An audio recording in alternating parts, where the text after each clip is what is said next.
नमस्कार दोस्तों, कहानियों के सफ़र में आज हम फिर से हाजिर हैं एक नई कहानी लेकर। कहानी का शीर्षक है दुष्टता का फल। तो चलिए फिर कहानी को हम शुरू करते हैं। हिमवंत के वन में एक जंगली महिष रहता था। महिष का अर्थ है भैंसा।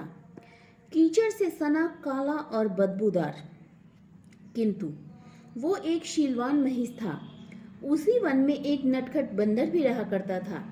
शरारत करने में उसे बहुत आनंद आता था, मगर उससे भी अधिक आनंद उसे दूसरों को चिढ़ाने और परेशान करने में आता था।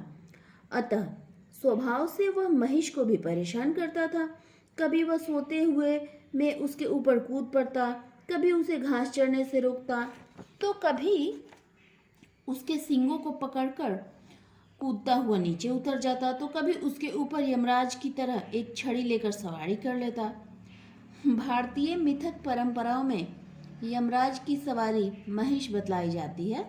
मतलब कहा जाता है कि जैसे आदमी की मृत्यु होती है तो उसे दिखाई देता है कि यमराज भैंसे पे सवार होके और आ रहे हैं, तो इसलिए यहाँ पे उसका उल्लेख है कि यमराज की सवारी जो है वो महिष है, मतलब कि भैंसा है।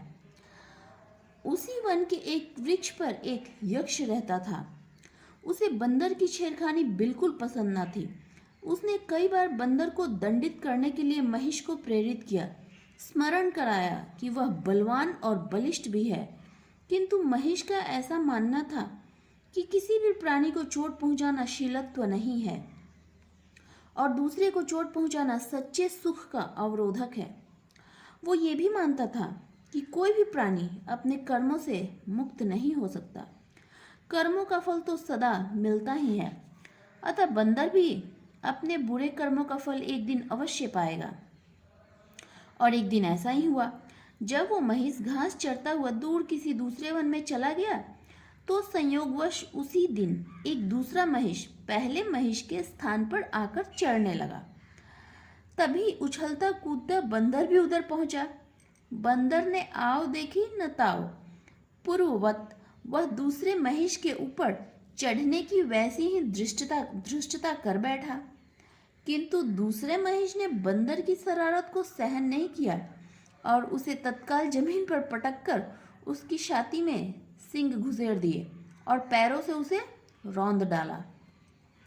क्षण मात्र में ही बंदर के प्राण पखेरु उड़ गए।